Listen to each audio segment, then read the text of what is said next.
स्नैजी surgeon द्वारा प्रस्तुत बेली and love की खोज के एक और एपिसोड में आपका स्वागत है।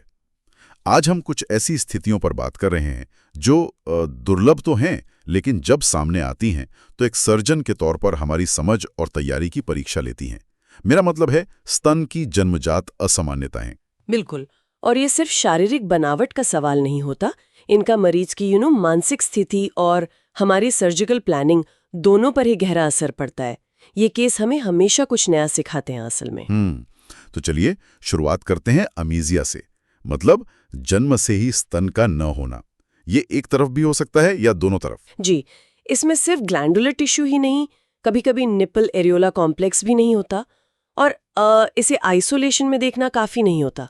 हाँ, सही कहा। अक्सर ये पोलैंड सिंड्रोम का हिस्सा होता है, तो हमें पेक्टोरालिस मेजर मांसपेशी, खासकर उसके स्टर्नल हेड के एब्सेंस और उसी तरफ की उंगलियों में असामान्यताएं जैसे वो सिमरैकिडेक्टिली, उसके लिए भी जांच करनी चाहिए। बिल्कुल, ये सिर्फ कॉस्मेटिक मामला नहीं है, इसके फंक्शनल इम्प्लीकेशंस भी हो सकते हैं। सही।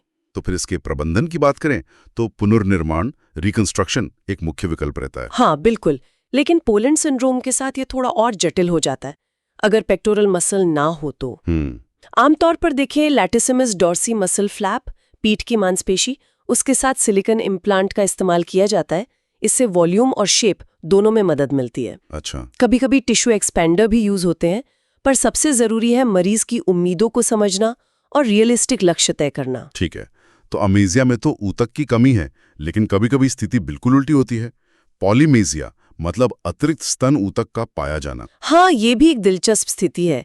सबसे कॉमन जगह तो है एक्जिला, मतलब कांख में। हाँ, लेकिन ये मिल्क लाइन के साथ कहीं भी हो सकता है, जैसे ग्रोइन में, वल्वा पर, नितंबो या जांघ पर भी। एक्सेसरी ब्रेस्ट टिश्यू कहते हैं इसे। और ये सिर्फ मतलब एक निष्क्रिय ऊतक नहीं होता है ना? जी हाँ बिल्कुल, इसमें प्यूबर्टी में बढ़ोतरी हो सकती है, पीरियड्स के साथ दर्द या सूजन हो सकती है, और प्रेगनेंसी में दूध बनने जैसे बदलाव भी दिख सकते हैं। अच्छा। और सबसे जरूरी बात यह है कि इसमें वो सारी बीमारियां हो सकती हैं जो सामान्य स्तन में होती हैं, जैसे फाइब्रोएडिनोमा या यहाँ तक कि कैंसर भी।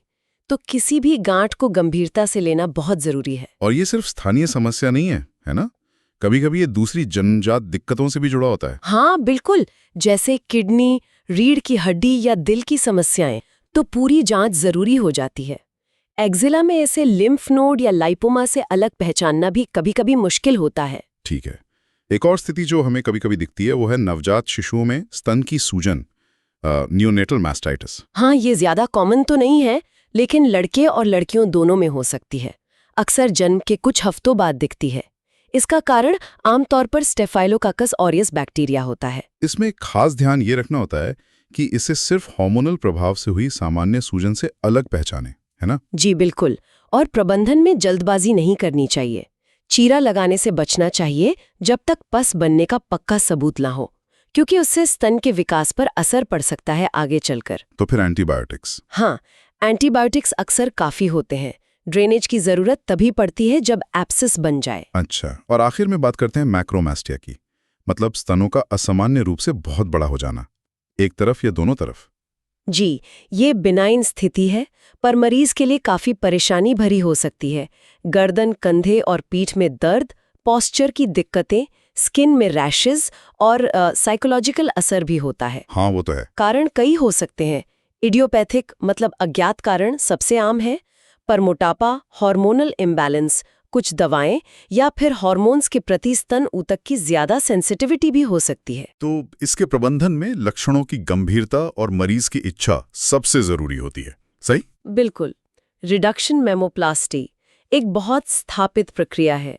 इसमें स्तन का आकार घटाया जाता है, जिससे शारीरिक लक्षणों में राहत मिलती है और बॉडी प्रोपोर्शन भी ठीक होता है। हाँ। और बहुत सीवियर केसेस में जहां स्तन बहुत ज्यादा बड़े हों या रिडक्शन के बाद भी प्रॉब्लम बनी रहे, वहां सबक्यूटेनियस मैस्टेक्टमी मतलब स्किन को बचाते हुए अंदर का टिश्यू निकालना और फिर इम्प्लांट या फ्लैप से पुनर्निर्माण करना भी एक विकल्प है। तो कुल मिलाकर इन जन्मजात विसंगतियों की जानकारी रखना सिर्फ निदान के लिए ही नहीं, बल्कि इनसे जुड़ी दूसरी संभावित समस्याओं को पहचानने और सही सर्जिकल रणनीति बनाने के लिए भी बहुत जरूरी है। बिल्कुल, हर मामला अपने आप में अलग होता है।